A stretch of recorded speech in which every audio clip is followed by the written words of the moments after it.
Ini adalah cerita tentang tak sengaja menemukan telur burung merak berwarna emas. Pemuda desa ini mendadak kaya raya. Pagi itu matahari baru saja naik, menyinari desa Kertaningrum dengan cahaya kuning yang hangat. Desa ini kecil, terpencil, dan dikelilingi bukit serta hutan lebat yang dianggap sakral oleh penduduknya. Di sudut desa, berdiri sebuah rumah reot yang terlihat paling kusam dibandingkan rumah-rumah lainnya. Atapnya sudah berkarat, dindingnya dari anyaman bambu banyak yang berlubang, dan lantainya dari tanah yang selalu becek jika hujan turun. Di rumah itulah tinggal seorang pemuda bernama Raka bersama ibunya, Bu Lastri.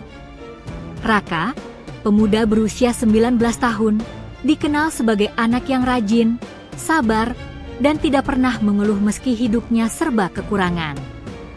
Setelah kepergian ayahnya 5 tahun lalu, kehidupan mereka menjadi semakin sulit.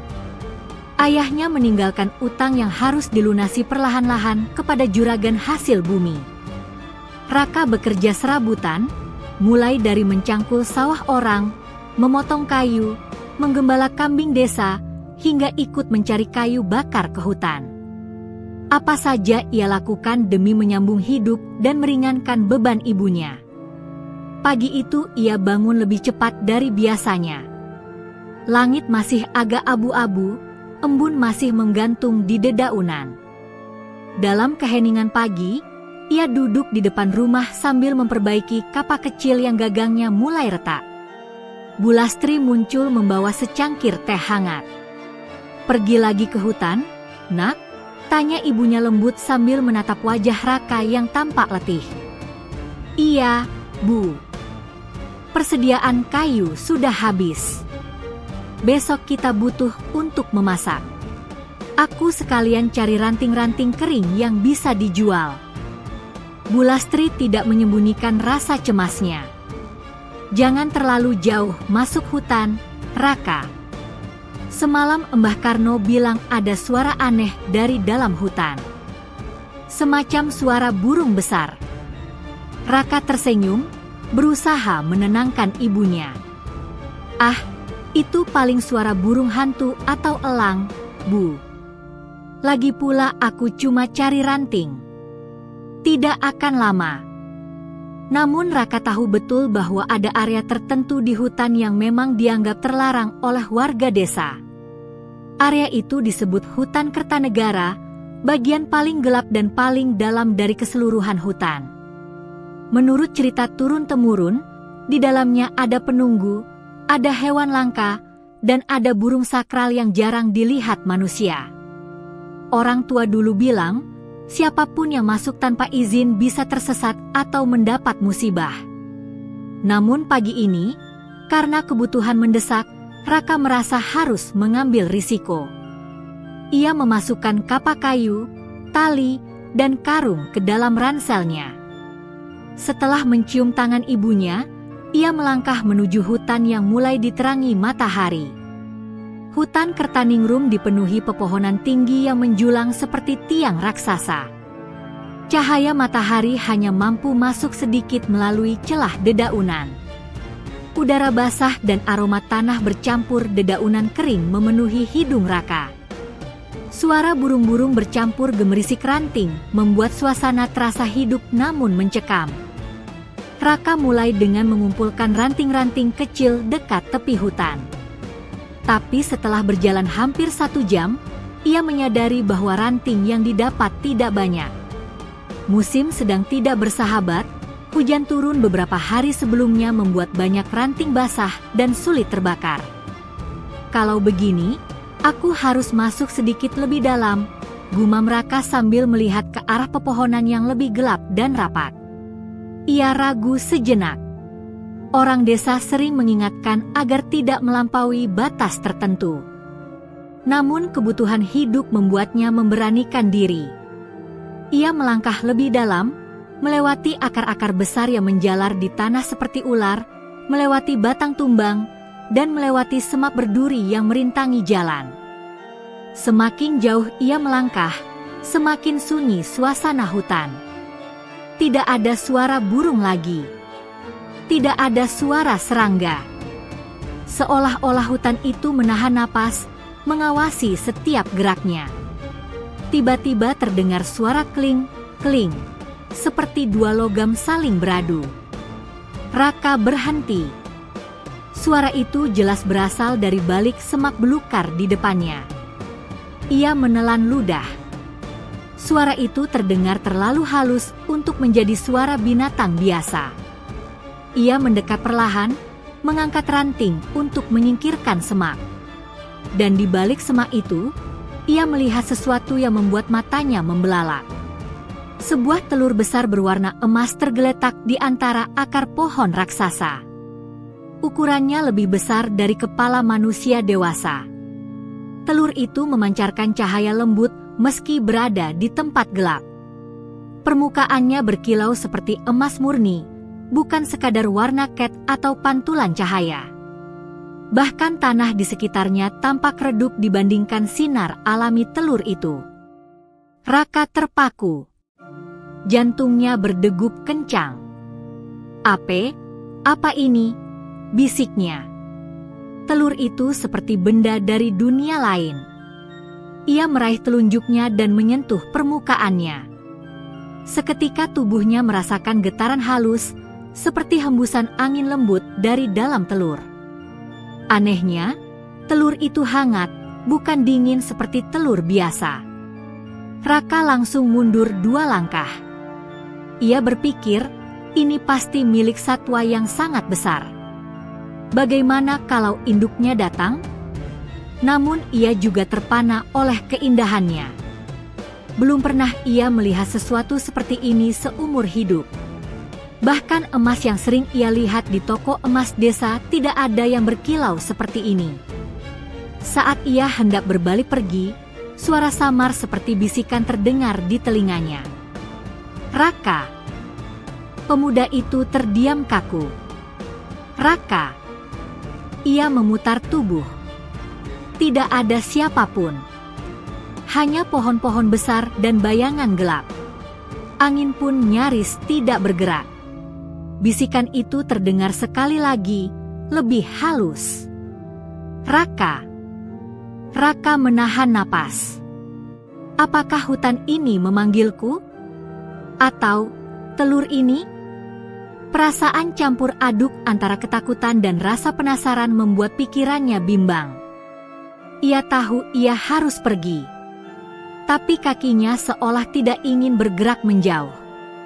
Ia mendekati telur itu sekali lagi dan membungkusnya perlahan dengan kain yang ia bawa. "Saya tidak tahu kau milik siapa," ucapnya lirih. "Tapi aku tidak bisa meninggalkanmu di sini. Aku akan menjagamu, setidaknya sampai aku tahu apa yang harus kulakukan." Dengan tenaga besar, ia mengangkat telur itu ke punggungnya. Beratnya nyata, tetapi hangatnya menembus kain, membuat beban itu terasa anehnya, tidak seberat bayangan. Saat ia melangkah pergi, hutan tiba-tiba terasa berbunyi, angin bergerak, dedaunan gemerisik, ranting patah seolah ada sesuatu yang menyadari kepergian telur itu. Raka mempercepat langkahnya. Di belakangnya, jauh di dalam hutan gelap, terdengar suara panjang yang menyerupai teriakan burung, namun berbeda.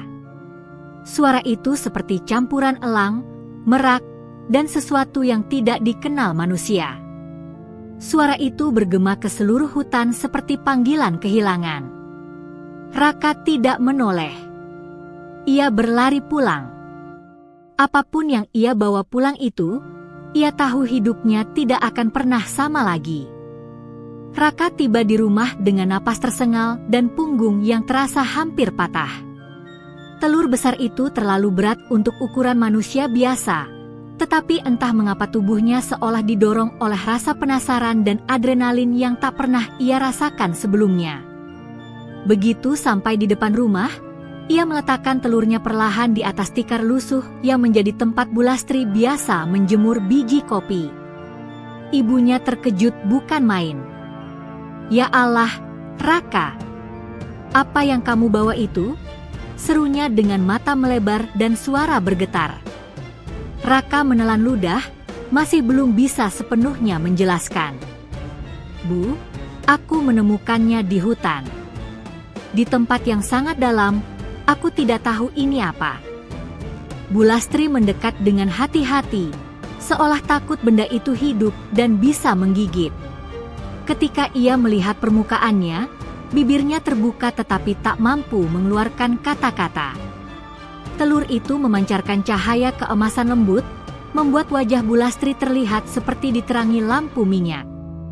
Ketika ujung jari Bulastri menyentuh kulit telur itu, ia langsung terkejut dan menarik tangannya cepat-cepat. Raka! Ini hangat. Seperti ada api di dalamnya. Tidak terbakar? Tanya Raka. Tidak, tapi hangatnya aneh. Seperti hidup, jawab ibunya, kini tatapannya dipenuhi rasa takut bercampur kagum. Raka mengangguk pelan. Aku juga merasakannya. Getarannya, seperti ada sesuatu yang bergerak. Mereka saling bertatapan, keduanya tidak tahu apa yang harus dilakukan. Rumah mereka kecil, penuh lubang, dan tidak aman untuk menyimpan sesuatu yang tampaknya begitu berharga, sekaligus berbahaya.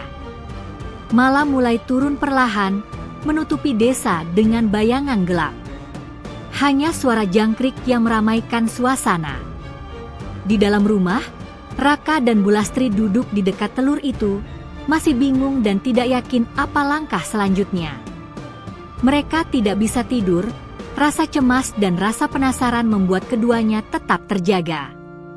Tiba-tiba, sinar lembut dari telur itu berubah menjadi lebih terang, seperti denyut jantung yang berdetak semakin cepat. Dum, dum, dum. Raka merengut dan mendekat. Bu, lihat. Cahayanya berubah. Bulastri merapatkan selendangnya. Apa jangan-jangan ini mau menetas? Tidak mungkin secepat itu, jawab Raka. Telur biasa saja bisa berbulan-bulan. Ini baru beberapa jam sejak aku menemukannya. Namun detik demi detik berlalu, cahaya itu semakin kuat. Saking terangnya, bayangan benda-benda di sekitar telur bergerak, seolah menari mengikuti ritme sinarnya. Suara halus seperti napas panjang terdengar samar, membuat bulu kuduk Raka meremang. Ia menempelkan telinganya perlahan ke permukaan telur. Bu, aku dengar suara, ucapnya dengan mata melebar. Seperti ada sesuatu bergerak. Belum sempat Bulastri menjawab, tiba-tiba terdengar ketukan di pintu. Nok. Nok, nok. Raka dan ibunya langsung terlonjak. Suaranya keras, cepat, dan tidak seperti ketukan warga desa yang biasanya pelan dan sopan. Raka berbisik, siapa jam segini? Bulastri menatap pintu dengan wajah pucat. Raka, sembunyikan telurnya. Pemuda itu segera menyelimuti telur dengan kain tebal dan mendorongnya ke bawah dipan kayu. Cahaya emasnya sedikit teredam, meski tetap terlihat samar-samar dari celah kain. Raka melangkah ke pintu dengan hati-hati. Ia membuka sedikit, dan tampaklah sosok Mbah Karno, tetua desa yang dikenal bijak, kurus, dan memiliki pengetahuan luas tentang kisah-kisah lama. Mata tua Mbah Karno menatap lurus ke dalam rumah, seolah tahu ada sesuatu di dalam. Raka, boleh Mbah masuk sebentar? Suaranya pelan tapi mantap. Raka kaget. Tentu, Mbah. Mbah Karno masuk sambil membawa tongkatnya. Ia menghidu udara. Alisnya mengerut. Aku melihat cahaya aneh dari arah rumahmu, Nak. Cahaya kuning seperti api tapi bukan api. Ia memandang ke seluruh sudut ruangan. Cahaya itu sangat tidak biasa. Dari mana asalnya? Bulastri langsung gelisah. Mbah, kami tidak tahu. Mbah Karno mendekati dipan, lalu memandang ke lantai dengan tatapan seolah menembus kayu. Ia berjongkok dan membuka sedikit kain penutup telur. Cahaya emas memantul di wajah tuanya. Mbah Karno menarik napas sangat dalam. "Raka, Bu Lastri, kalian tahu apa ini?" Raka menggeleng lemah. Mbah Karno memejamkan mata sambil meletakkan telapak tangannya di atas telur, namun tidak menyentuhnya. Ia seperti bisa merasakan energi yang keluar dari benda itu. Ini bukan telur biasa. Ini telur merak emas. Suasana langsung sunyi. Bu Lastri terperanjat. Merak emas? Bukankah itu hanya cerita dongeng? Mbah Karno menggeleng pelan. Tidak semua dongeng itu bohong, Nak. Zaman dahulu, leluhur kita pernah melihat burung merak yang seluruh bulunya terbuat dari cahaya emas. Burung itu merupakan penjaga kesucian hutan Kertanegara. Konon, ia hanya bertelur sekali dalam 100 tahun. Telurnya tidak boleh diambil manusia karena membawa ujian besar. Tatapannya kemudian tertuju pada Raka. "Dan kau telah membawanya pulang." Raka merasa jantungnya berhenti sesaat.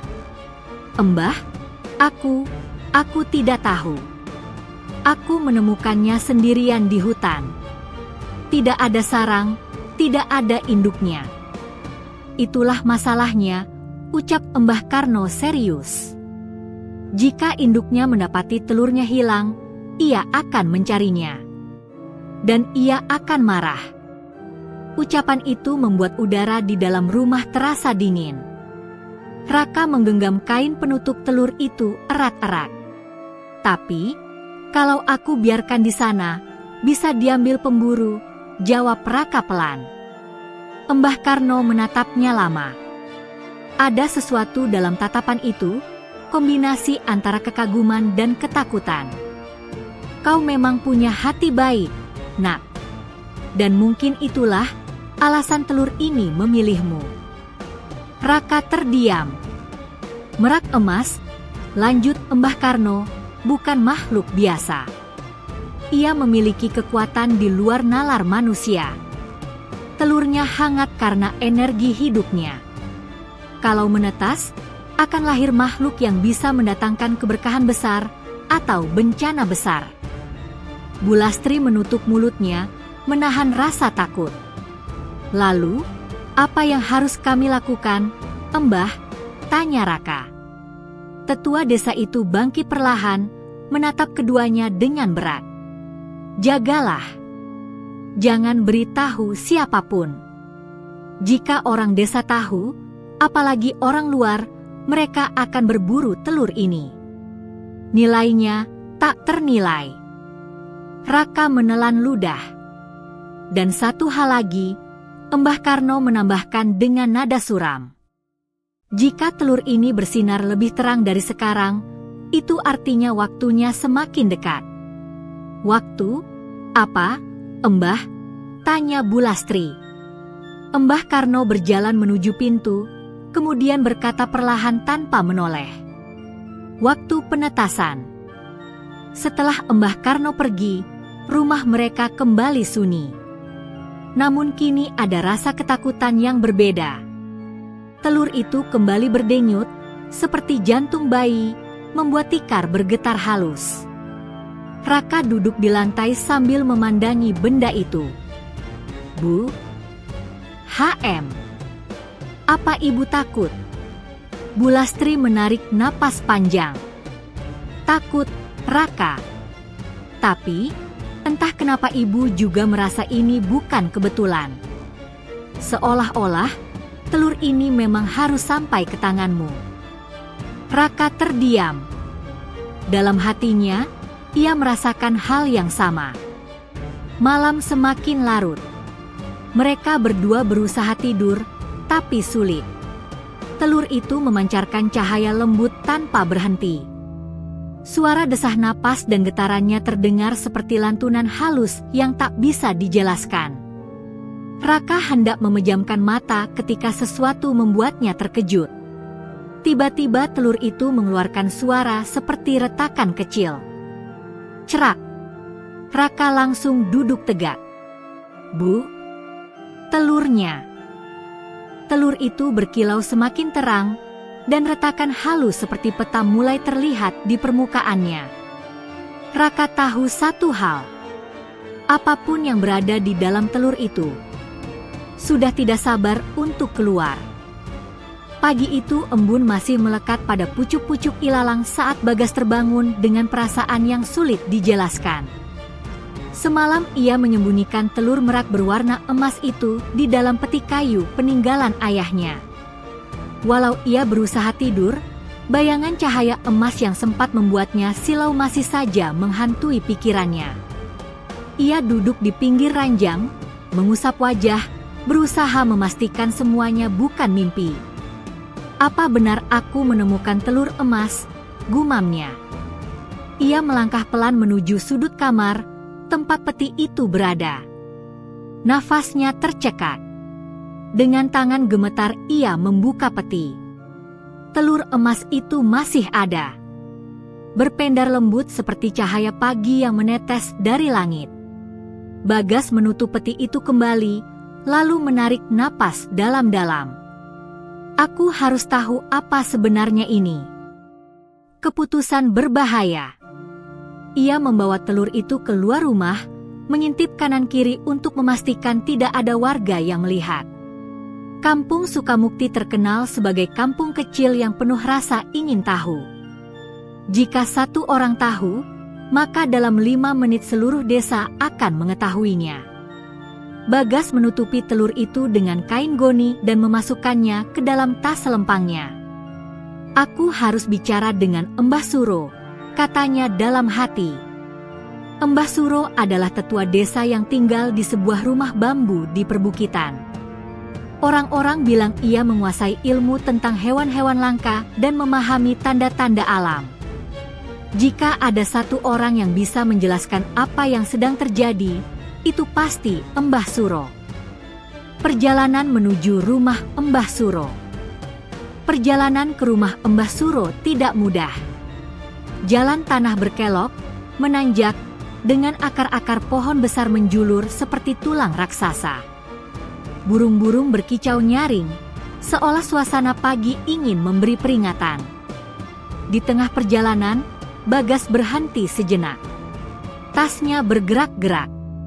Ia menahan napas, memeriksa isi tas. Telur itu bergetar. Pelan, tapi nyata. Ya Allah, apa isinya mau menetas? Bagas berbisik panik. Namun getarannya berhenti sesaat kemudian, seolah tidak terjadi apa-apa. Meski begitu, jantung Bagas tetap berdetak kencang sepanjang perjalanan. Setelah hampir 1 jam berjalan, ia tiba di depan rumah bambu tua itu. Asap tipis mengepul dari dapur Embah Suro, pertanda orang tua itu sedang memasak air. Pertemuan dengan Embah Suro. Assalamualaikum, Embah. Bagas mengetuk pintu pelan. Dari dalam terdengar suara serak yang sudah sangat dikenal, "Monggo mlebet, gas. Aku wis nunggu kowe." Bagas langsung terdiam. Menunggu? Bagaimana Embah Suro tahu kedatangannya? Begitu ia masuk, Embah Suro menatapnya dengan sorot tajam namun penuh kebijaksanaan. "Tasmu bawa sesuatu yang sangat kuat auranya." Bagas menelan ludah. Tanpa berkata apa-apa ia membuka tas dan mengeluarkan telur emas itu. Cahaya emas memantul di wajah keriput Embah Suro. Lelaki tua itu bahkan mundur setengah langkah. "Astagfirullah," gumamnya lirih. "Ini bukan sembarang telur, Nak." Bagas langsung duduk, wajahnya tegang. "Apa ini, Embah? Kenapa warnanya emas? Dan kenapa tadi bergetar?" Embah Suro tidak langsung menjawab. Ia mengambil telur itu, menutup matanya, dan merabanya perlahan. Tatapannya berubah serius. Legenda merak emas. Gas, kata Embah Suro, kowe nemu barang sing ora kabeh manungsa eso oleh kesempatan. Bagas menunggu dengan cemas. Ini adalah telur merak emas. Makhluk langka yang konon hanya muncul setiap 100 tahun sekali. Di dalamnya hidup seekor merak berkekuatan besar, dipercaya sebagai penjaga hutan purba. Bagas membelalakkan mata. Penjaga hutan? Embah Suro mengangguk pelan. Merak emas bisa membawa keberkahan besar, tapi juga bisa membawa bencana besar. Semua tergantung siapa yang merawatnya. Bagas terdiam lama. Ia menatap telur emas itu yang kini tampak seperti benda suci. Embah, katanya kemudian, aku tidak berniat menyalahgunakannya. Aku cuma ingin hidupku lebih baik. Embah Suro tersenyum, tergelitik, namun senyum itu lebih seperti peringatan. Dengar ya Bagas, telur ini bisa mengubah hidupmu. Tapi perubahan besar itu pasti diikuti dengan ujian besar. Bagas menelan ludah keras-keras. Bahaya di balik telur. Merak emas selalu diburu, lanjut Embah Suro. Sampai jauh di masa kerajaan dulu, para pemburu, saudagar, bahkan raja-raja pun rela saling membunuh demi seekor merak emas. Nah, kamu sekarang sudah memegang salah satu benda yang paling dicari di dunia. Bagas langsung merinding. Hawa di ruangan mendadak terasa lebih dingin. Jadi, aku harus bagaimana, Embah? Pertama, jangan sampai ada orang tahu. Sekecil apapun rumor yang keluar, kamu akan dikejar banyak orang. Bagas mengangguk. Kedua, kata Embah Suro, jaga telur ini seperti menjaga nyawamu sendiri. Karena jika merak ini menetas dan menganggapmu sebagai induknya, nasibmu akan berubah. Berubah bagaimana? Tanya Bagas penasaran. Embah Suro menatapnya dalam-dalam. Rezekimu akan terbuka. Pintu-pintu yang mustahil akan terbuka. Tapi jika kamu serakah, merak itu bisa pergi, dan kamu akan jatuh lebih dalam dari sebelumnya. Bagas tersentuh sekaligus takut. Namun sebelum ia sempat bertanya lagi, telur itu kembali bergetar. Kali ini lebih kuat. Cahaya emasnya merembes keluar dari sela-sela jari Embah Suro yang memegangnya. Loh, kok getar maneh? Embah Suro terkejut. Telur itu mengeluarkan suara halus seperti desiran angin. HRRRRR. Bagas mundur ketakutan. Embah, apa itu tanda mau menetas? Tidak ada jawaban.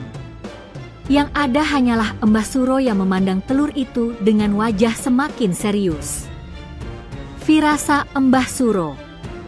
Bagas, katanya dengan nada berat, kamu harus segera pulang. Simpan telur ini di tempat hangat, aman, dan tidak boleh terkena cahaya matahari langsung. Loh? Kenapa, Embah? Sebab, aku merasakan ada kekuatan besar yang sedang bergerak mendekati desa kita. Bagas merinding. Embah Suro menatap keluar jendela, ke arah hutan. Kekuatan itu sudah mencium keberadaan telur emas ini. Bagas menggenggam tasnya erat-erat. Apa yang harus aku lakukan? Pergi sekarang, perintah Embah Suro. Dan jangan berbicara pada siapapun, bahkan pada sahabatmu sendiri. Karena kadang, bahaya justru datang dari orang terdekat yang tergoda oleh emas. Bagas mengangguk dan berdiri. Jantungnya berdegup kencang. Telur emas itu kini terasa seperti beban tak terlihat. Perjalanan pulang yang mencekam. Bagas turun dari perbukitan dengan langkah cepat. Angin bertiup aneh, seperti berbisik dari sela-sela pepohonan. Setiap suara ranting patah membuatnya menoleh. Ada sesuatu yang mengikutinya. Ia berjalan makin cepat. Daun-daun bergetar. Suara langkah berat terdengar di belakang. Duk, duk, duk. Siapa itu? Bagas memutar kepala, tetapi tidak ada siapapun. Namun firasatnya kuat. Ia sedang diikuti. Tanda bahaya. Begitu ia tiba di tepi desa, seekor merak hitam besar tiba-tiba melintas di atas kepalanya. Bulu-bulunya gelap mengilap, matanya merah menyala. Bagas bergidik ngeri. Hewan apa itu? Burung itu menatap Bagas dari kejauhan, lalu terbang kembali masuk ke dalam hutan, menghilang begitu saja. Bagas tahu, hidupnya sudah berubah. Bukan lagi pemuda desa biasa. Dan telur emas itu bukan sekadar keajaiban. Ia telah menjadi pemilik rahasia besar yang bisa mengubah nasib atau menghancurkannya. Bagas menatap langit yang mulai mendung. Aku harus siap, ujarnya lirih. Apapun yang akan terjadi. Pagi menjelang perlahan, menggantikan malam penuh ketegangan dengan cahaya surya yang hangat. Namun bagi Raka dan Bulastri, pagi ini tidak membawa ketenangan sama sekali. Setelah retakan pertama muncul semalam, telur itu terus berdenyut dengan intensitas yang semakin kuat. Cahaya keemasannya sesekali memancar, seolah ada sesuatu di dalamnya yang mencoba menembus dunia luar. Raka tidak bisa tidur semalaman.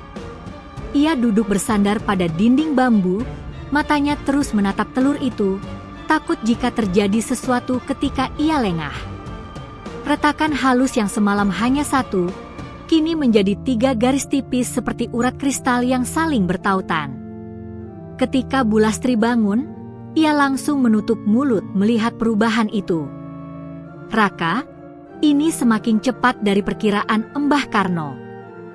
Raka mengangguk. Aku tidak pernah dengar telur menetas secepat ini.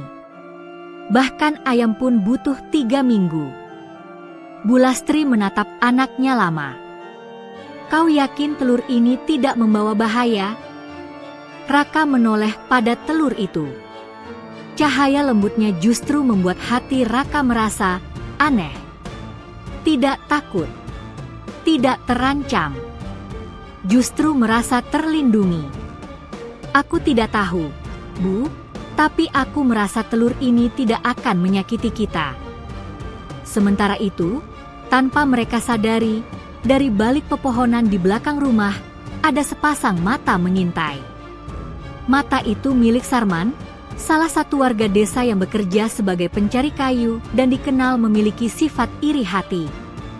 Wajahnya gelap, kulitnya coklat legam karena terbiasa bekerja di bawah matahari. Ia berdiri di antara semak, memerhatikan rumah Raka dari kejauhan. Semalam, saat berjalan pulang dari rumah pamannya, ia melihat cahaya kuning terang dari arah rumah Raka. Cahaya itu begitu mencolok, membuatnya penasaran.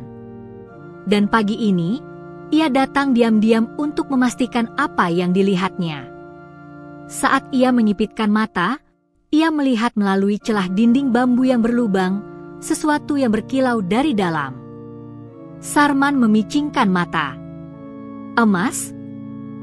Ia melihat Raka membungkuk memeriksa sesuatu. Meski tidak jelas, ia bisa melihat kilauan emas itu memantul di wajah pemuda itu. Sarman tersenyum miring. Jadi benar, keluarga miskin itu menyembunyikan sesuatu. Ia mundur perlahan, lalu pergi dengan langkah cepat. Di wajahnya, keserakahan mulai tumbuh.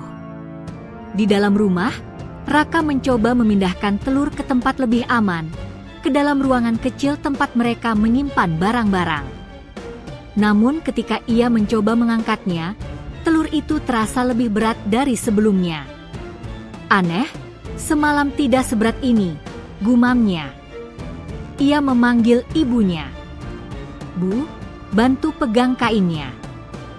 Bulastri ikut membantu, tapi berat telur itu seperti bertambah 2 kali lipat.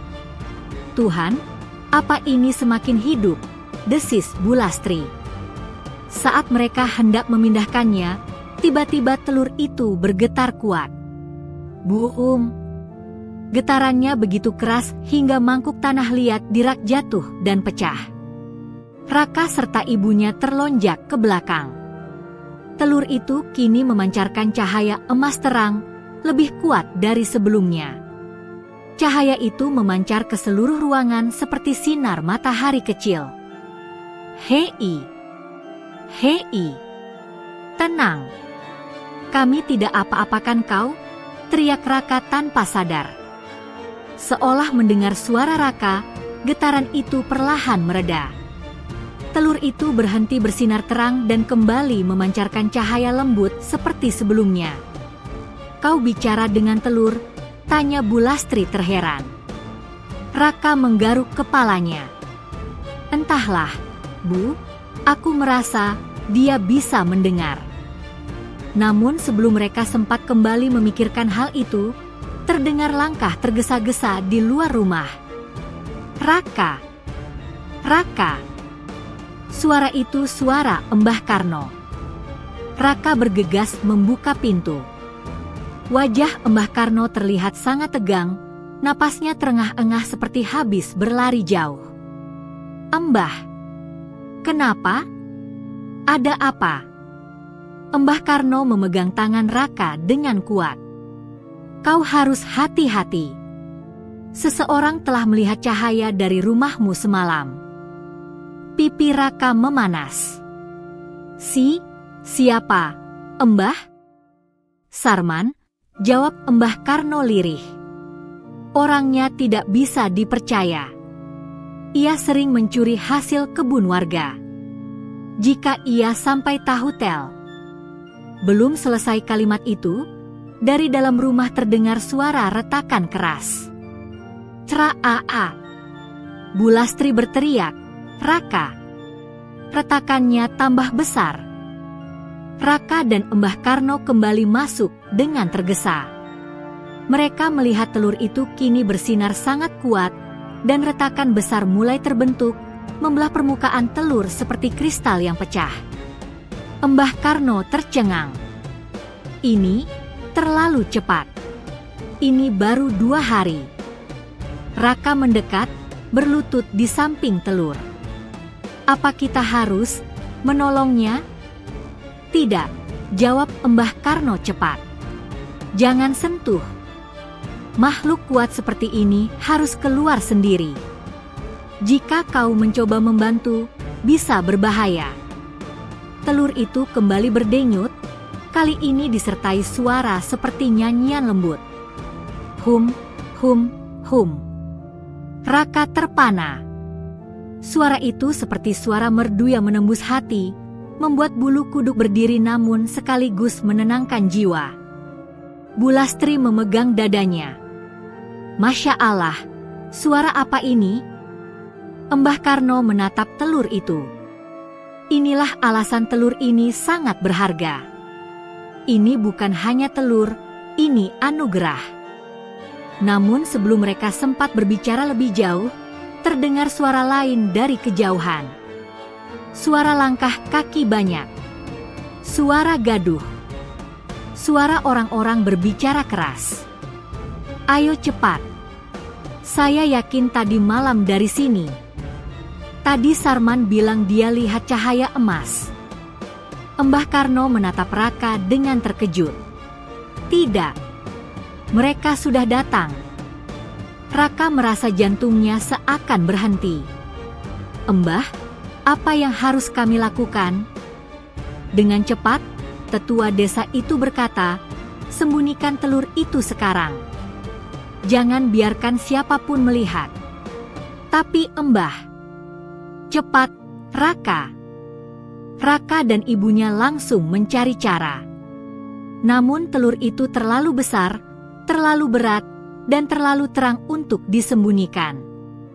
Semakin dekat suara langkah masyarakat desa yang penasaran dan serakah, telur itu semakin bergetar. "Duhung, Dung, dung. Retakan semakin melebar. Cahaya semakin terang. Dan Raka tahu, jika telur itu menetas sekarang di tengah kerumunan orang desa, keajaiban ini akan berubah menjadi bencana. Langkah-langkah orang semakin dekat. Suara mereka semakin jelas. Raka, buka pintu. Katanya ada cahaya aneh. Kami ingin tahu apa yang kalian sembunyikan. Raka berdiri di depan telurnya, membentangkan tubuhnya melindungi benda itu. Bulastri menggenggam bahu anaknya. Raka, apapun yang terjadi, jangan biarkan mereka mengambilnya. Telur itu mulai retak besar dan sinar keemasan menyembur keluar dari celah. Dan pada momen itu, suara pertama dari dalam telur terdengar. Suara kecil namun kuat. Suara bayi makhluk suci. Cir. Raka membeku. Bulastri menutup mulut sambil menangis. Embah Karno menunduk. Ya Tuhan, merak emas benar-benar akan lahir. Di luar rumah, puluhan warga sudah menggedor pintu dengan keras. Raka, buka pintu. Namun di dalam rumah, dunia lain sedang lahir. Pagi itu matahari belum sepenuhnya naik, tetapi Bagas sudah terjaga. Malam sebelumnya ia hampir tidak tidur. Bayangan-bayangan merak hitam yang mengintainya dari balik pepohonan masih menari-nari di benaknya. Suara langkah berat dari lereng bukit, bisikan angin yang terdengar seperti suara peringatan, dan getaran aneh dari telur emas semakin membuat jantungnya tidak tenang. Namun, saat ia duduk di tepi ranjang, sesuatu yang lebih mengejutkan terjadi. Telur emas itu memancarkan cahaya lembut berwarna keperakan. Cahaya itu berdenyut seperti detak jantung yang hidup. Bagas mendekat, memandangnya penuh rasa ingin tahu bercampur takut. Telur itu kini tampak berbeda. Warnanya tidak hanya emas, tetapi bercampur seperti kilau mutiara. Ya Allah, apa kamu akan menetas? Bisiknya. Tiba-tiba telur itu kembali bergetar, kali ini lebih kuat daripada hari-hari sebelumnya. Udara di dalam kamar bergetar, seperti ada gelombang energi mengalir dari telur itu. Bagas mundur setengah langkah. Dan tiba-tiba, brak! Sebuah retakan kecil muncul di permukaan telur. Bagas langsung menutup mulutnya agar tidak berteriak. Retakan pertama.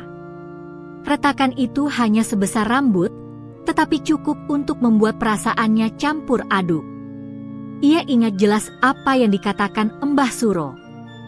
Merak emas hanya menetas jika dia memilih pemiliknya. Tapi kenapa sekarang? Apakah waktunya sudah tiba? Atau ada sesuatu yang memaksanya menetas lebih cepat? Bagas mencoba menyentuh telur itu, namun begitu jarinya menyentuh permukaannya, telur itu terasa hangat, bukan? Bahkan lebih hangat dari sebelumnya, seperti menyentuh bara api yang tidak membakar. Bagas menarik tangan dengan cepat. Apa yang terjadi sebenarnya? Ia bingung. Seharusnya ia membawa ini ke Embah Suro. Tapi setelah peringatan keras tentang bahaya yang mengintai desa, ia tak berani ke bukit lagi. Lagi pula, ada perasaan kuat bahwa telur itu ingin dia berada di sini, bukan di tempat lain. Suara aneh dari luar rumah. Saat ia termenung, sebuah suara menyeret-nyeret terdengar dari luar rumahnya. Seraak, seraak, seraak. Bagas menajamkan pendengaran. Suara itu seperti langkah kaki seseorang atau sesuatu. Sapi? Orang? Atau? Sekonyong-konyong suara itu berhenti tepat di depan pintu rumahnya. Bagas menahan napas. Kemudian terdengar ketukan. Tok, tok, tok. Bagas berdiri perlahan. Kakinya gemetar. Siapa di pagi-pagi begini? Pikirnya. Ketukannya kembali datang, kali ini lebih keras. Toh, toh, toh. Bagas makin cemas. Telur itu kembali bergetar dari balik peti kayu. Ia mendekati pintu dengan langkah kecil, mempersiapkan diri untuk hal-hal terburuk. Nggih? Siapa? Bagas bersuara parau. Tidak ada jawaban. Hanya sunyi. Bagas memberanikan diri membuka pintu. Saat daun pintu terbuka, matanya langsung membelalak. Tidak ada siapapun. Hanya dedaunan kering berserakan. Namun di tanah, tepat di depan rumahnya, terdapat cakar besar tertancap dalam di tanah. Ukurannya tidak wajar, lebih besar dari tangan manusia. Bagas langsung gemetar. Ini pasti merak hitam itu, gumamnya. Cakar itu seperti tanda peringatan. Seperti jejak makhluk yang ingin menakutinya. Atau menagih sesuatu yang hilang dari hutan? Cahaya besar dari dalam kamar. Saat ia masih menatap cakar itu, tiba-tiba dari dalam rumah terdengar suara letupan cahaya. Blaar. Bagas langsung berbalik dan berlari masuk. Kamar itu dipenuhi cahaya emas yang menyilaukan. Telur emas itu melayang beberapa sentimeter di atas peti kayu. Bagas terpaku. Mulutnya ternganga tak percaya. Cahaya itu semakin terang. Denyaannya semakin kuat. Lalu, telur itu terbelah. Perlahan-lahan, seperti kelopak bunga yang mekar dalam gerak lambat. Bagas merasa seluruh tubuhnya merinding. Dari dalam telur, muncul sesuatu yang ia tidak pernah bayangkan. Kelahiran merak emas. Seekor anak merak, bulunya emas lembut bercampur putih mutiara, keluar perlahan. Bulu-bulunya memancarkan cahaya halus seperti sinar matahari pagi yang jatuh di permukaan air. Namun yang paling mengejutkan, matanya. Mata anak merak itu berwarna biru jernih, menatap Bagas dengan tajam seolah memahami perasaannya. Seolah ia bukan hanya seekor burung biasa. Subhanallah, Bagas berbisik gemetar. Anak merak itu mengibaskan sayap kecilnya, dan setiap kibasan memancarkan butiran cahaya kecil yang melayang-layang di udara. Lalu, perlahan, dengan langkah sempoyongan ia mendekati Bagas. Dan tanpa diduga, anak merak itu menempelkan kepalanya pada kaki Bagas. Bagas mematung. Ia tidak tahu apa maksudnya. Namun tiba-tiba suara lembut terdengar di dalam kepalanya, bukan lewat telinga, tapi seperti suara hati. Kau, induku. Bagas tersentak dan mundur. Apa? Kamu bicara? Suara itu muncul lagi, samar tapi jelas. Aku memilihmu. Bagas memegang kepalanya, tak tahu harus merespons bagaimana. Kekuatan merak emas muncul pertama kali. Tiba-tiba, anak merak itu mengepakkan sayapnya sekali. Sekali saja. Dan sebuah hal aneh terjadi. Benda-benda di kamar Bagas bergetar, kemudian bergerak sendiri. Piring di atas meja melayang. Gelas berputar di udara. Buku meluncur ke arah langit-langit lalu turun perlahan. Bagas panik, berusaha menangkap piring itu, namun anak merak itu hanya memiringkan kepala pelan, dan semuanya kembali tenang. Bagas menatap merak kecil itu dengan takjub sekaligus takut. Apa kamu punya kekuatan? Merak kecil itu menatap Bagas lembut. Aku akan menjagamu, bila kau menjagaku. Bagas terdiam. Merak ini bukan hewan biasa. Ia membawa kekuatan. Kekuatan yang bisa mengubah hidup seseorang. atau menghancurkannya. Ujian pertama. Saat Bagas baru saja hendak duduk, tiba-tiba terdengar suara dari luar rumah. Kali ini bukan ketukan, tapi suara langkah, banyak langkah. Berat. Semakin dekat. Duk, duk, duk, duk. Bagas mengintip dari jendela. Matanya langsung melebar. Beberapa orang asing berpakaian serba hitam berjalan menuju rumahnya. Mereka tidak terlihat seperti warga desa. Seseorang membawa senapan. Yang lain membawa alat pelacak. Dan salah satu di antaranya memegang tablet kecil yang menunjukkan titik lokasi yang tepat mengarah ke rumah Bagas.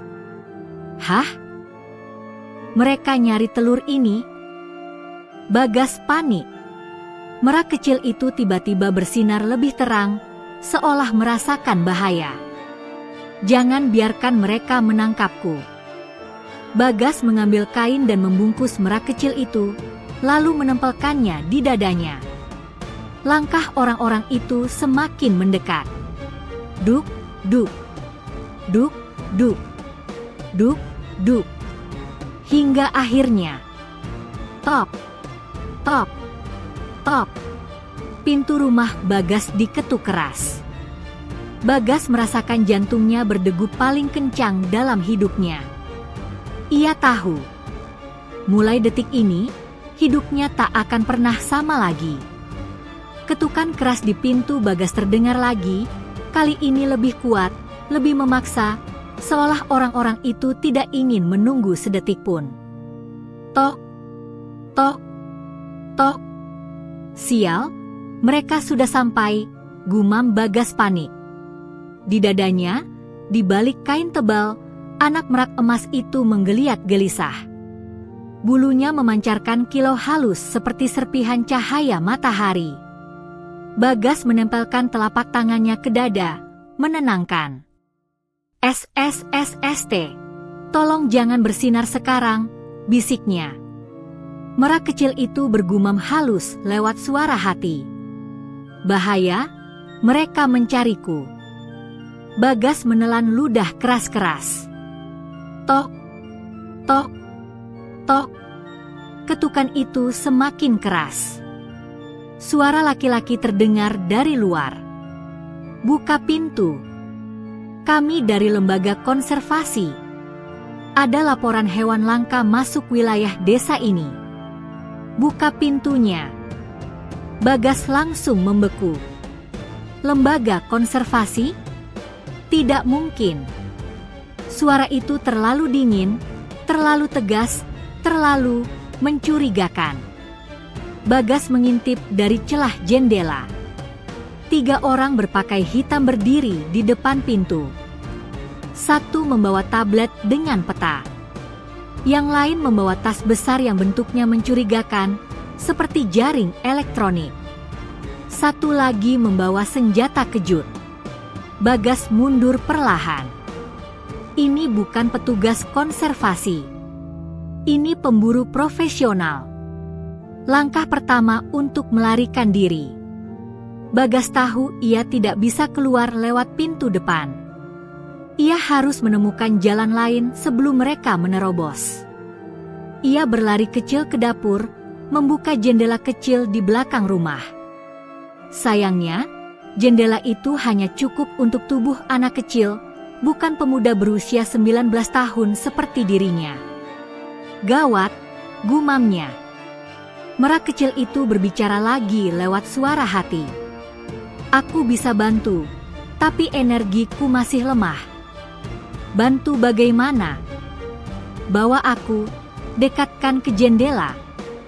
Bagas bingung, tetapi ia menuruti. Ia mendekatkan merak itu ke jendela belakang. Merak kecil itu mengepakkan sayap mungilnya sekali. Cahaya emas menyambar seperti aliran listrik. Cerek. Kusen jendela retak. Lalu patah sendiri tanpa suara keras, seperti dipotong dari dalam. Bagas melongo. Kamu luar biasa. Cepat, Kita harus pergi. Bagas membungkus merak itu lebih rapat dan memanjat keluar lewat jendela yang kini lebih besar. Pengepungan rumah Bagas. Begitu ia keluar, ia mendengar suara pintu depannya dihancurkan. "Bruah!" Dia kabur lewat belakang, teriak salah satu pria. "Kejar!" Bagas langsung berlari. Di belakang rumah, hanya ada kebun singkong dan pepohonan kecil. Angin pagi dingin menerpa wajahnya saat ia berlari melintasi tanah becek. Para pemburu itu memutari rumah dan melihat bayangan Bagas melarikan diri. Target terlihat. Arah kebun singkong. 2 dari mereka langsung mengejar. 1 lagi menghubungi seseorang melalui alat komunikasi. Target bergerak cepat. "Siapkan drone." Bagas mendengar kalimat itu dan hampir tersungkur karena panik. Drone? Mereka serius banget. Merak kecil di dadanya bergetar, membuat Bagas merasa sedikit lebih tenang, seolah memberinya kekuatan. Pengejaran di kebun singkong. Bagas lari sekuat tenaga. Tanah kebun singkong licin, akar-akar tanaman menyulitkannya, tapi ia terus berusaha. Merak kecil itu kembali berbicara melalui suara hati. "Belok kiri, ada celah di pagar." Bagas menuruti instruksinya. Dan benar. Ada celah di pagar bambu. Ia menerobos masuk, meski bambunya menggores lengan dan pipinya. Para pemburu itu tidak menyerah. Mereka semakin dekat. "Cepat! Tangkap dia sebelum burung itu kabur." Bagas menoleh sesaat dan melihat salah satu pemburu mengangkat pistol kejut. "Jangan berani tembak!" Bagas berteriak, meski ia tahu itu percuma. Dor! Peluru listrik meluncur. Bagas melompat ke samping di detik terakhir. Peluru mengenai batang singkong dan membuatnya meledak kecil. Hampir saja. Ia terus berlari, membelah semak-semak, melewati semak berduri yang merobek celananya. Napasnya memburu. Tubuhnya hampir menyerah. Tapi ia tak boleh berhenti. Drone pencari. Tiba-tiba suara dengungan terdengar di atas kepalanya. "BZCC, BZCC." Bagas menatap ke atas. Sebuah drone hitam sebesar kepala manusia terbang rendah, kamera mengarah tepat padanya. Lampu merah berkelip, merekam setiap gerakan. Waduh, makin repot.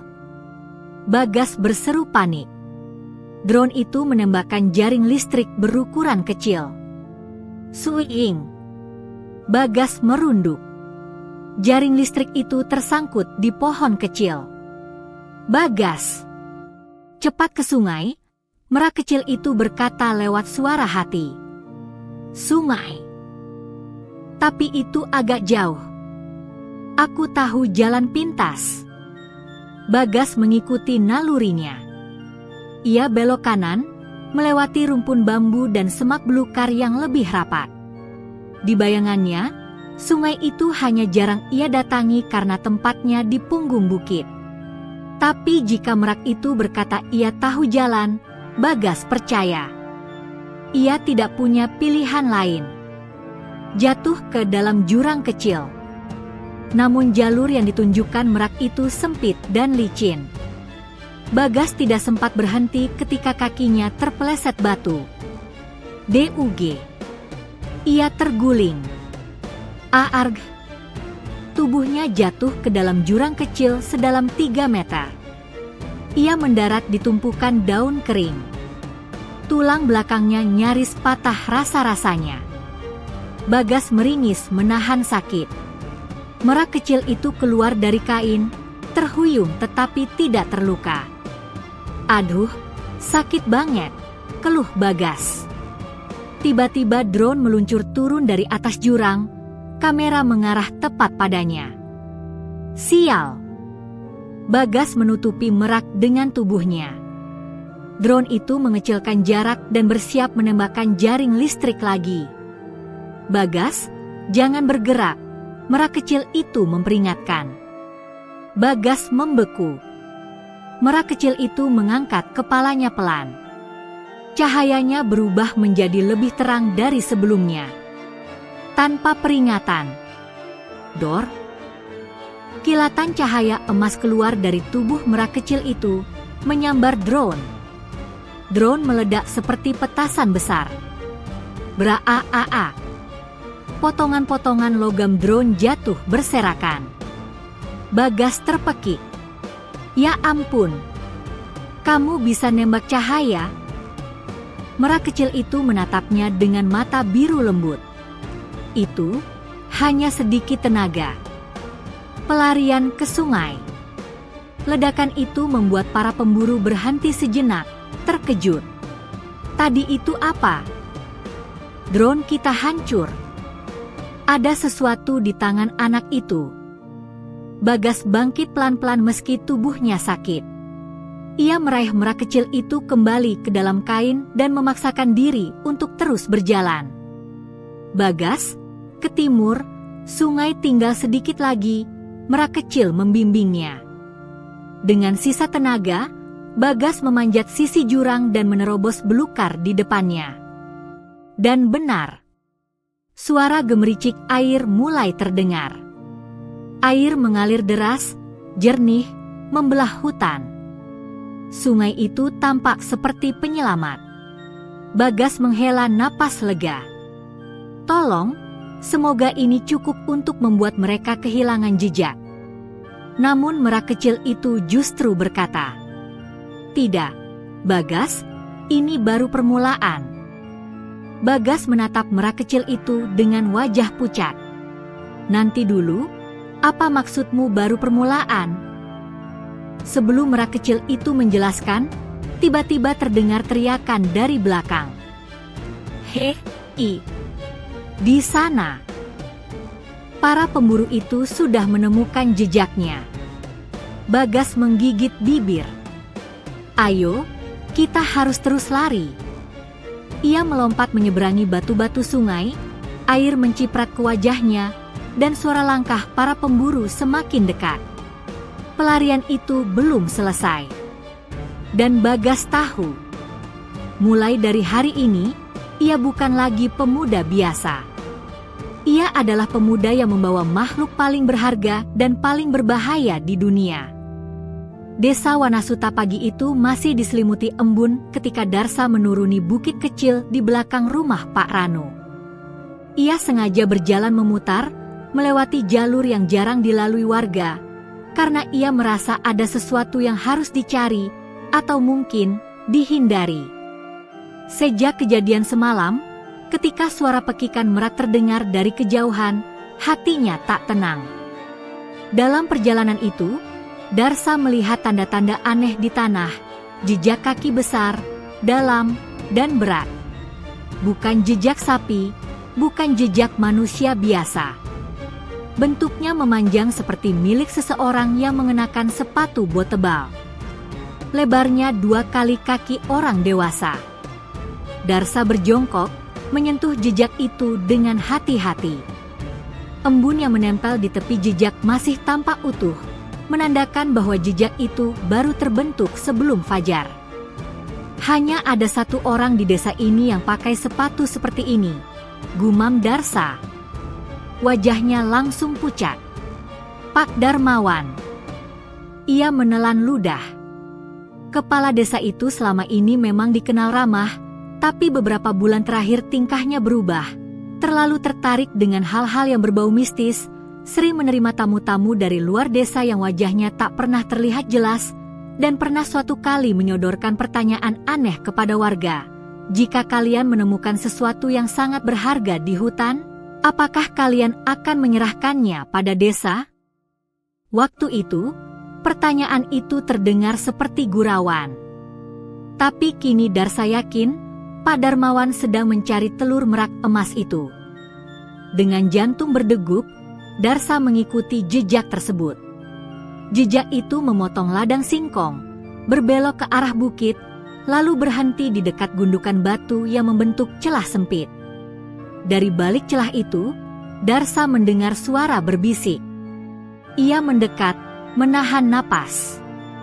"Apa kau yakin telur itu masih di desa ini?" Terdengar suara laki-laki berat, suara Pak Darmawan.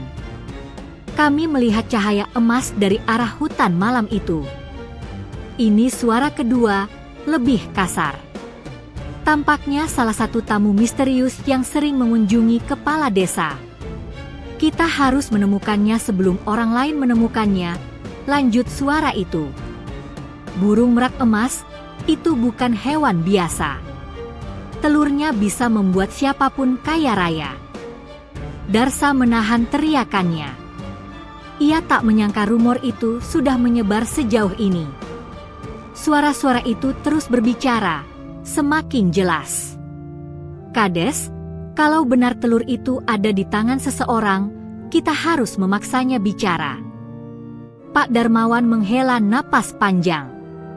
"Aku sudah mencurigai satu orang, anak itu, Darsa. Dia ditemukan di hutan malam itu. Sejak itu hidupnya berubah, mendadak banyak uang." Aku tidak bodoh. Jantung Darsa seperti diremas. Ia mundur perlahan, mencoba menghindari bahaya sebelum tertangkap. Namun saat ia melangkah ke belakang, kakinya menginjak ranting kecil. Cerak!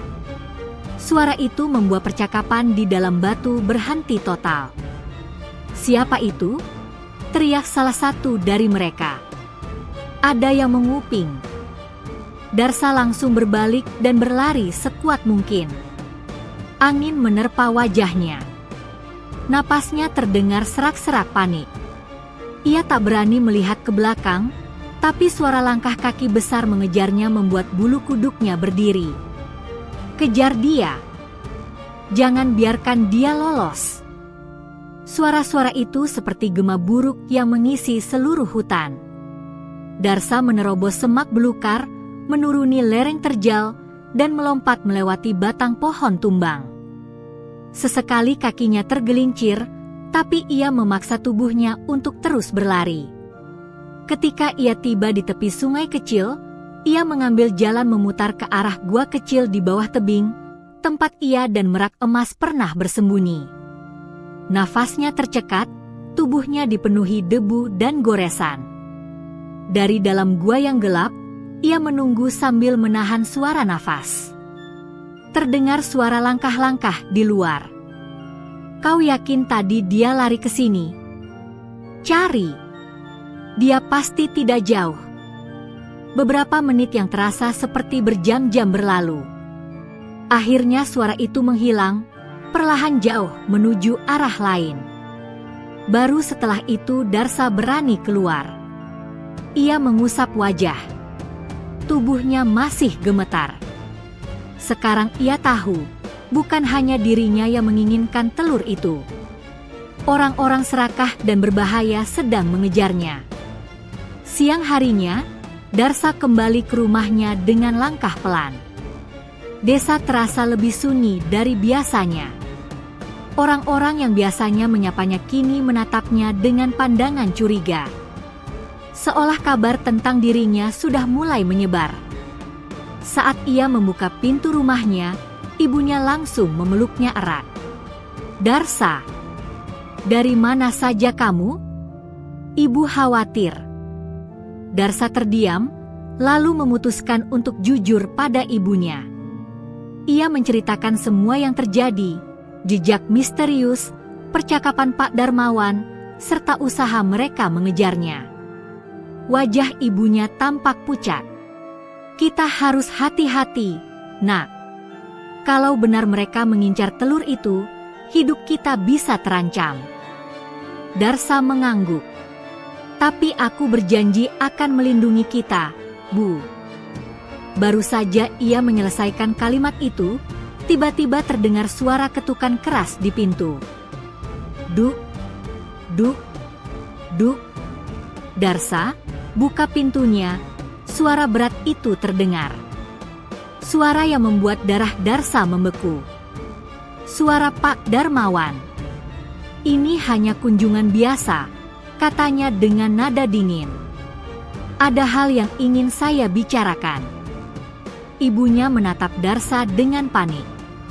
Darsa menghela napas pelan, lalu berdiri. Ia membuka pintu perlahan. Pak Darmawan berdiri di depan rumah dengan 2 orang asing bertubuh besar di belakangnya. Senyumannya lebar, tetapi matanya tajam penuh ancaman. "Darsa," katanya sambil menyipitkan mata. "Aku dengar kau sering ke hutan akhir-akhir ini. Menemukan sesuatu, ya?" Darsa menelan ludah. Ia tahu, mulai hari ini hidupnya tak akan pernah sama lagi.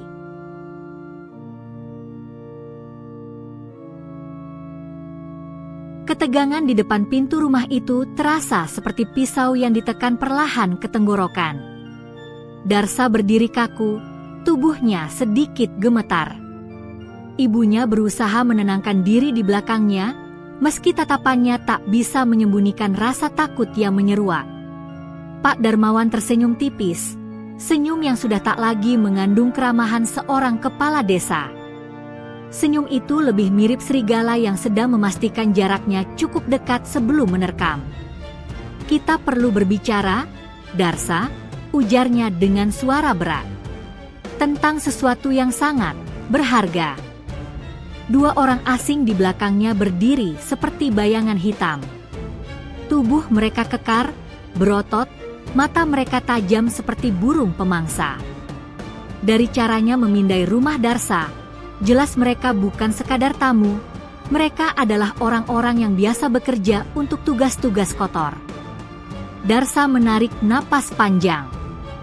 "Ada apa, Pak? Kalau mau bertanya, bertanya saja. Saya tidak menyembunyikan apapun." Pak Darmawan melangkah masuk tanpa menunggu undangan. Ia menepuk-nepuk bahu Darsa seolah-olah akrab, padahal sentuhan itu justru terasa seperti ancaman. "Begini, Nak," kades itu duduk di kursi bambu ruang tamu. "Beberapa orang desa bilang kau sering ke hutan akhir-akhir ini. Dan entah kenapa, keuangan keluarga kalian berubah cepat, sangat cepat." Ibunya segera menukas, "Itu karena kami bekerja keras, Pak.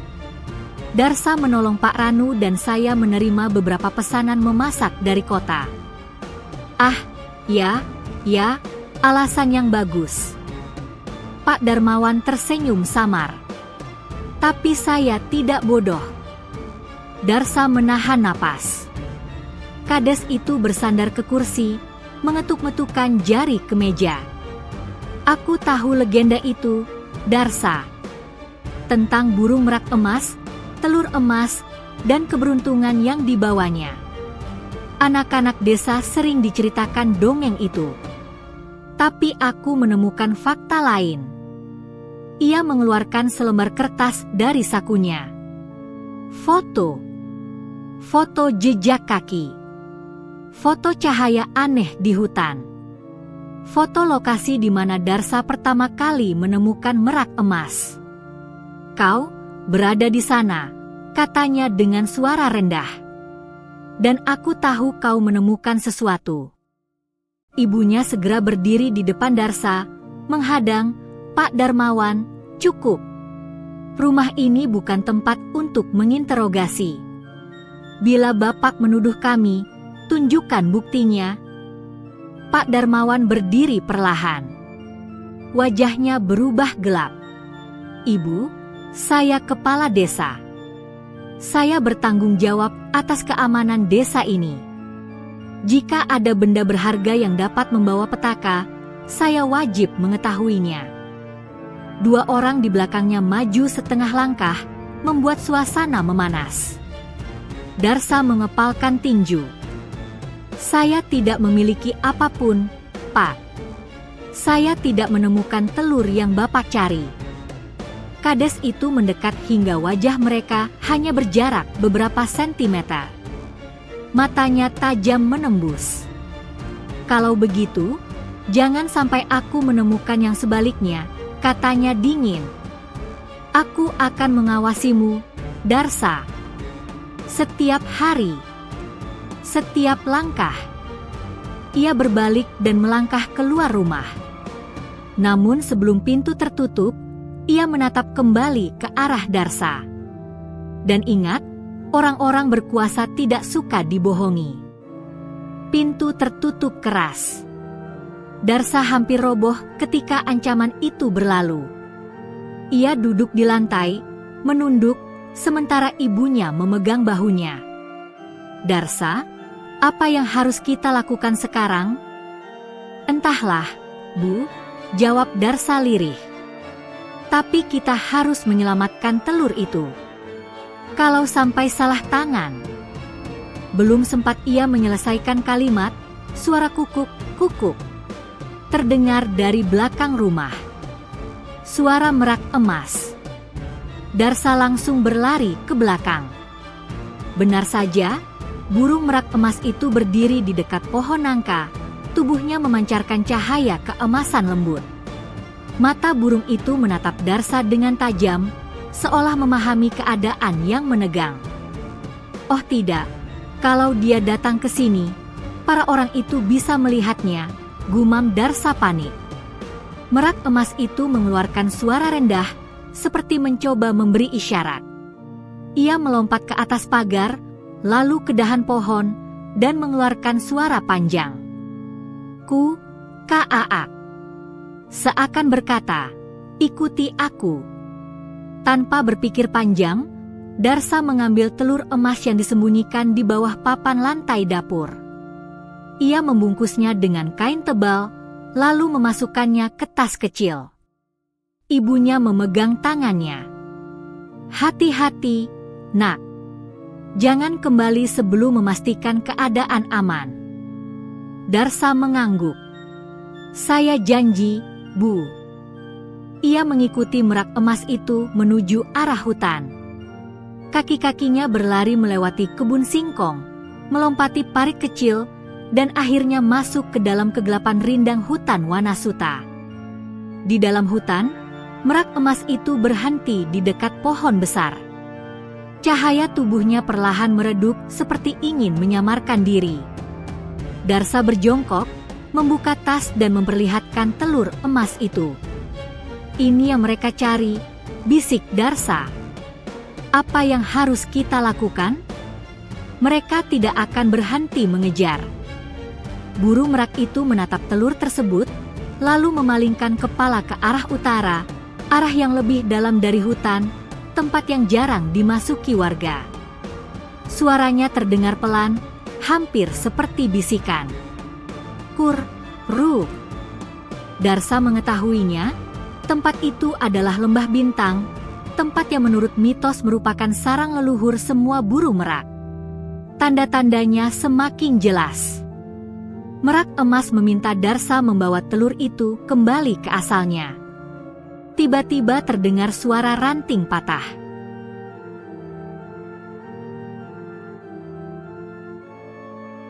Cerak. Darsa memutar badan. Dari kegelapan, 3 bayangan hitam muncul perlahan. 2 lelaki besar, orang asing yang tadi bersama Pak Darmawan, muncul dengan wajah penuh keserakahan. Kita temukan kau, akhirnya. Kau pikir bisa menyembunyikan telur itu di hutan? Darsa mundur beberapa langkah. Merak emas berdiri di depannya, mengembangkan bulu ekornya yang bersinar terang. Seolah hendak melindungi. Lelaki besar itu menghunuskan parang. Serahkan telurnya, bocah. Angin di hutan terasa menjadi lebih dingin. Tegangan memuncak. Darsa menggenggam erat tasnya, lalu menatap merak emas. Burung itu mengeluarkan peki keras, sangat keras, hingga dedaunan bergetar. Kilatan cahaya emas memancar. Para pengejar itu menutupi mata mereka, terhuyung. Darsa tahu ini kesempatannya. Lari, teriaknya pada dirinya sendiri. Ia berlari ke arah utara, menuju kedalaman lembah bintang, sementara suara langkah-langkah brutal mengikuti di belakangnya. Hari itu Darsa sadar, bukan hanya telur emas yang ia bawa. Ia membawa takdir. Dan mulai detik itu, hidupnya bukan lagi tentang menjadi kaya, melainkan tentang bertahan hidup. Hutan Wanasuta menjadi gelap lebih cepat dari biasanya. Darsa berlari tanpa henti, napasnya terengah, keringat membasahi seluruh tubuhnya. Merak emas terbang rendah di atasnya, bulunya memantulkan cahaya keemasan redup yang menjadi satu-satunya penuntun menuju lembah bintang. Di belakang mereka, suara langkah kaki, makian, dan ranting yang patah menggema. Para pengejar itu tidak menyerah. Cepat, bocah! Jangan biarkan dia lolos. Hari ini kita dapatkan telur itu, mati atau hidup. Darsa menoleh sekilas. Cahaya senter menari-nari di antara pepohonan. Jarak mereka semakin dekat. Ia menuruni lereng kecil, hampir jatuh. Tas berisi telur emas terayun hingga hampir terlepas. Dengan cepat ia meraihnya kembali, memeluknya erat, lebih erat dari memeluk nyawanya sendiri. Sedikit lagi, gumamnya. Sedikit lagi. Namun, ia tidak sepenuhnya tahu kemana harus pergi. Hutan di utara adalah wilayah yang bahkan para pemburu desa jarang masuki. Jalanannya liar, penuh akar menjuntai, pohon-pohon raksasa, dan kabut tipis yang menutupi pandangan. Merak emas itu berhenti tiba-tiba di atas dahan besar, lalu mengeluarkan pekik pendek. Kur, Darsa terpaku. Suara itu mirip peringatan. Ketika ia melangkah setengah meter lagi, tanah di depannya runtuh. Jurang kecil menganga seperti mulut gelap. Darsa mematung. Ia menelan ludah. Setapas saja ia terlambat berhenti, ia akan jatuh. Dari belakang, suara para pengejar semakin dekat. Dia tidak punya pilihan. Dengan keberanian yang entah datang dari mana, ia merayap ke sisi kanan, mencari jalur memutar. Merak emas terbang mengitari jurang, seolah memberi petunjuk. Darsa mengikutinya. Beberapa menit kemudian, mereka tiba di sebuah area yang tampak asing. Pepohonan merunduk lebih rendah, seakan-akan menghormati sesuatu yang suci. Kabut perlahan menipis, memperlihatkan sebuah lembah kecil yang dipenuhi cahaya bintang meski masih sore. Lembah Bintang. Legenda mengatakan bahwa tempat ini adalah persinggahan terakhir para merak suci sejak ratusan tahun lalu. Tidak ada manusia yang pernah masuk atau keluar. Darsa melangkah masuk dengan tubuh gemetar. Telapak tangannya berkeringat. Perasaan asing merayapi tubuhnya. Takut, kagum, sekaligus bingung. Merak emas itu turun ke tanah dan berjalan pelan menuju batu besar yang berada tepat di tengah lembah. Batu itu seperti altar alam, dipenuhi lumut hijau dan kilauan kristal kecil. Burung itu menatap Darsa, lalu menatap tasnya. "Ini tempatnya," bisik Darsa. "Tempat telur ini berasal." Merak itu mengangguk pelan. Darsa membuka tas perlahan. Telur emas itu memantulkan cahaya bintang yang jatuh dari sela-sela daun. Cahaya itu membesar, berdenyut, seperti detak jantung. Darsa memegang telur itu dengan dua tangan, mendekatkannya ke atas batu. Saat kulit cangkangnya menyentuh altar, seluruh lembah bergetar halus. Tiba-tiba, braa! Darsa menoleh cepat. 3 bayangan hitam muncul di pintu masuk lembah. Para pengejarnya. Nafas mereka memburu, mata mereka terbakar keserakahan. Dan tidak hanya 2 orang, di belakang mereka muncul satu sosok lain yang membuat dada Darsa serasa ditusuk. Pak Darmawan. Kepala desa itu akhirnya ikut turun sendiri. Jadi ini tempatnya, katanya sambil melangkah maju. Tempat legenda itu disembunyikan. Darsa mundur satu langkah, melindungi telur yang kini bersinar semakin terang. Merak emas berdiri tegak di depan Darsa, mengembangkan bulunya. Cahaya emas menyala seperti api matahari. Pak Darmawan tertawa kecil. Burung itu benar-benar nyata. Telurnya, aku hampir bisa merasakan kekuatan itu dari sini. Ia memberi isyarat kepada dua anak buahnya. Ambil. Dua lelaki besar itu maju. Salah satunya mengayunkan parang. Merak emas melompat ke samping, menghindar cepat seperti kilat. Parang itu mengenai batu, menimbulkan percikan kecil. Darsa menyadari situasinya semakin gawat. Jika mereka memaksa merebut telur itu, mungkin lembah bintang akan menjadi tempat kematiannya.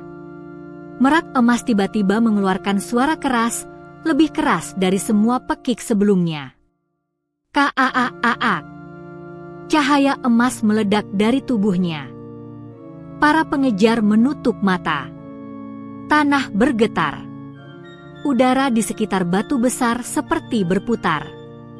Tahan dia, teriak Pak Darmawan, namun suaranya tenggelam oleh suara merak. Darsa merasakan getaran telur meningkat. Ia memegangi telur itu kuat-kuat, tapi semakin lama, telur itu terasa semakin panas. Seperti sedang bangun. Seperti ada sesuatu di dalamnya yang mencoba keluar. Tidak, teriak salah satu lelaki besar. Telur itu akan menetas. Kalau menetas sebelum kita ambil, habis sudah semuanya. Pak Darmawan maju dengan putus asa. Darsa, serahkan itu padaku, cepat. Darsa menggeleng keras. Tidak, Pak. Ini bukan milik saya, dan bukan milik Bapak. Ia memeluk telur itu erat-erat. Saat itulah suara merak berubah, menjadi nyaring, panjang, dan menembus tulang. Kaaak. Lembah bintang dipenuhi cahaya emas begitu terang, hingga seluruh hutan bagai diterangi matahari kedua. Tanah bergetar. Batu altar retak perlahan. Darsa jatuh berlutut sambil memeluk telur. Sinar emas merembes dari celah kulit cangkang. Para pengejar berteriak ketakutan, mundur sampai ke pintu masuk lembah. Pak Darmawan menutupi wajahnya, melawan cahaya yang membutakan. Apa yang terjadi? Telur itu. Retakan pada telur semakin banyak. Cahaya keluar dari setiap celah. Dan tiba-tiba, ceraak. Telur emas itu pecah. Darsa memejamkan mata. Hening. Sunyi. Lalu, terdengar suara napas kecil. Lembut. Hangat. Ketika Darsa membuka mata, ia melihat sesuatu yang membuatnya tak percaya. Seekor anak merak kecil, berwarna emas pucat, matanya biru berkilau, berdiri di telapak tangannya. Bulu-bulunya memancarkan cahaya lembut seperti bintang jatuh. Itu adalah merak suci. Pak Darmawan mematung, wajahnya menunjukkan kombinasi keterkejutan dan ketamakan. Itu dia, bisiknya. Itu yang selama ini kucari.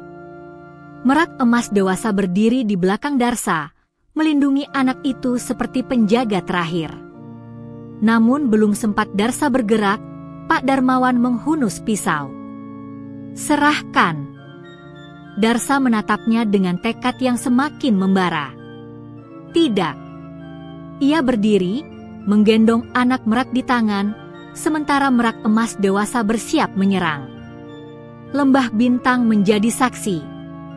Pertempuran terakhir akan dimulai. Hening yang menegang menggantung di udara. Cahaya lembut dari anak merak emas kecil itu menari-nari di telapak tangan Darsa. Merak emas dewasa berdiri tegap di sampingnya, bulu-bulunya menyala seperti api keemasan, siap melindungi anaknya dengan nyawa. Di sisi lain, Pak Darmawan berdiri dengan nafas terengah, dagu terangkat, mata dipenuhi keserakahan yang membakar. Pisau di tangannya berkilat, memantulkan cahaya emas lembah bintang yang sakral. Dua anak buahnya, yang tadi terlihat garang dan yakin, kini tampak ragu. Cahaya yang memenuhi lembah, retakan-retakan di batu altar, suasana mistis itu membuat mereka saling pandang. Namun ketakutan itu kalah oleh perintah keras kepala desa. Jangan hanya berdiri. Ambil anak merak itu. Suara Pak Darmawan menggema, memecah kesunyian. Darsa berdiri tegap, meski kedua kakinya goyah. Pak, jangan lakukan ini. Tempat ini bukan milik manusia. Ini tempat mereka. Apa peduliku pada tempat mistis? Bentak Pak Darmawan. Dengan makhluk kecil itu, aku bisa memiliki kekayaan tanpa batas. Kekuatan, wibawa, dan tak ada lagi yang bisa menandingi kekuasaan seorang kepala desa. Ia melangkah cepat, tapi merak emas dewasa mengembangkan bulunya yang berlapis emas. Sorot matanya berubah menjadi garang, seperti mata singa hutan. Dengan pekik panjang, kaaaa, burung itu melompat menyerang. Gerakannya cepat, bagai kilatan cahaya. Sayapnya mengenai salah satu anak buah Pak Darmawan, hingga pria itu terpelanting menabrak pohon dan pingsan seketika. Lelaki satunya mundur, gemetar. Pak, ini gila. Burung itu bukan burung biasa. Namun Pak Darmawan tak peduli. Keserakahan menguasai dirinya sepenuhnya. Ia menerjang maju, mencoba menembus serangan merak emas. Darsa membalikkan badan, berusaha melindungi anak merak yang menggeliat kecil. Anak merak itu mengeluarkan suara lembut, seakan mengerti bahaya yang mengancam. Darsa berlari menuju sisi lembah, berusaha mencari tempat persembunyian. Namun lembah bintang tidak memberi banyak celah. Setiap langkah seperti membawa mereka lebih dekat pada tepi yang rawan. Brak! Parang dari anak buah Pak Darmawan yang tersisa menghantam tanah di samping kaki Darsa. Ia menghindar secepat mungkin, melompat ke samping, hampir membuat anak merak terlepas dari tangannya. Serahkan burung itu, teriak lelaki besar itu, sorot matanya penuh kebimbangan namun tetap mengincar. Merak emas dewasa kembali memekik keras dan menyerang, tetapi kali ini Pak Darmawan sendiri yang melompat ke arah Darsa. DEG. Tubuh Darsa terdorong ke belakang. Ia terhuyung, hampir jatuh. Pak Darmawan mengayunkan pisaunya, tetapi derasnya cahaya emas dari anak merak membuat gerakannya goyah.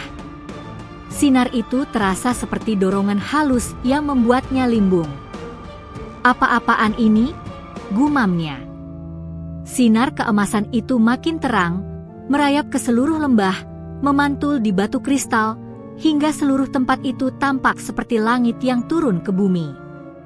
Kemudian Darsa mendengar suara, halus, namun jelas, bergema di dalam kepalanya.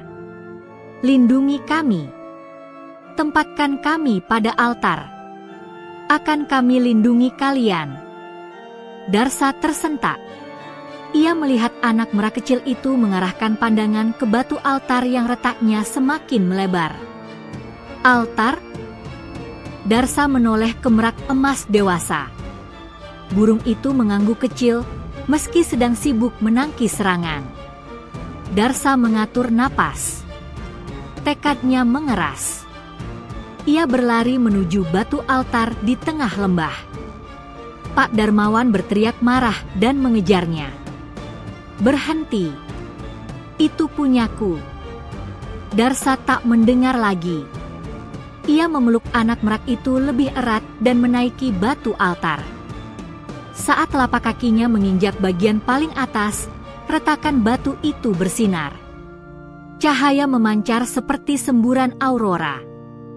Pak Darmawan mengayunkan pisaunya ke arah Darsa. Tetapi tepat saat itu, kilatan cahaya dari altar menyambar pisau itu, menjatuhkannya dari tangannya. Pak Darmawan menjerit, tangannya seperti terbakar. Ia terjatuh, meringis kesakitan. Anak merak kecil itu melompat dari tangan Darsa dan berdiri tepat di tengah altar. Merak emas dewasa segera melompat menyusul, mengepung anaknya dari belakang. Tanah kembali bergetar. Cahaya membubung tinggi ke langit, membentuk pilar emas yang memecah kabut. Suara lembut seperti seruling alam terdengar, memenuhi lembah dengan keheningan sakral. Darsa mundur beberapa langkah, melindungi matanya dari cahaya itu. Pak Darmawan berdiri tertatih-tatih, namun masih mencoba merangkak maju. Itu kekayaanku, kekayaan yang seharusnya milikku. Cahaya altar berubah. Dari pilar emas itu, muncul beberapa siluet merak besar, seperti roh-roh leluhur merak, dengan bulu panjang yang berkilauan bagai bintang. Mereka mengelilingi altar, dan dari mereka keluar suara bergema. Manusia yang rakus tidak boleh memasuki tempat suci ini. Pak Darmawan memekik. Tidak. Tidak. Aku tidak. Salah satu roh merak mengepakkan sayapnya. Dorongan angin emas menghempaskan Pak Darmawan hingga terpelanting keluar dari lembah bintang dan jatuh pingsan di bibir hutan. Lelaki besar yang tersisa juga lari terbirit-birit, ketakutan hingga suaranya hilang dalam rimbun pepohonan. Kini hanya Darsa yang tersisa di lembah, berdiri di bawah sinar lembut yang mulai mereda. Roh-roh merak itu menatapnya. Kau telah menjaga anak kami, dan tidak menjualnya meski kau bisa menjadi kaya raya. Ketulusanmu akan dijaga. Cahaya meredup. Merak-merak roh itu menghilang perlahan, kembali ke langit yang penuh bintang. Merak emas dewasa menundukkan kepala ke Darsa, seperti mengucap terima kasih. Anak merak kecil melangkah mendekati Darsa, menggesekkan kepalanya ke tangan Darsa dengan lembut. Kemudian kedua burung itu melompat, mengepakkan sayapnya, dan terbang ke langit. Sinar keemasan mengikuti mereka sampai keduanya menghilang di balik kabut lembah. Hening menguasai hutan. Darsa berdiri sendirian, tetapi hatinya terasa penuh, bukan emas, bukan kekayaan, melainkan pengalaman yang tidak pernah bisa diganti apapun. Ia pulang ke desa dengan tubuh lelah namun hati lega. Di tepi hutan, ibunya berlari memeluknya begitu melihat Darsa muncul. Darsa, ya Allah, ibu kira kamu tidak kembali. Darsa tersenyum. Saya baik, Bu. Beberapa warga berdiri dengan wajah bingung setelah melihat Pak Darmawan ditemukan pingsan dan terseret arus sungai kecil. Setelah peristiwa itu, jabatan Pak Darmawan dicabut. Anak buahnya ditangkap. Namun Darsa tidak pernah menceritakan detail kejadian Lembah Bintang. Ia hanya mengatakan bahwa ia melarikan diri dari orang-orang jahat. Meski telur emas itu hilang, keberkahan lain datang. Orang-orang mulai menghargai Darsa karena keberaniannya. Mereka membantu memperbaiki rumahnya, memberikan pekerjaan lebih baik, dan ibu Darsa mendapat tempat usaha yang layak. Dan suatu malam, ketika Darsa duduk di depan rumah memandangi bintang, seekor merak emas kecil terbang rendah, melintas perlahan di atas langit desa, mengeluarkan pekik lembut. Ku, seakan mengucapkan salam terakhir. Darsa tersenyum. Ia mungkin tidak menjadi kaya raya dengan harta emas, tapi ia menjadi kaya dengan sesuatu yang lebih besar. Keberanian, kebaikan hati, dan berkah yang tak terlihat. Dan legenda merak emas akhirnya hidup kembali, berkat seorang pemuda desa bernama Darsa.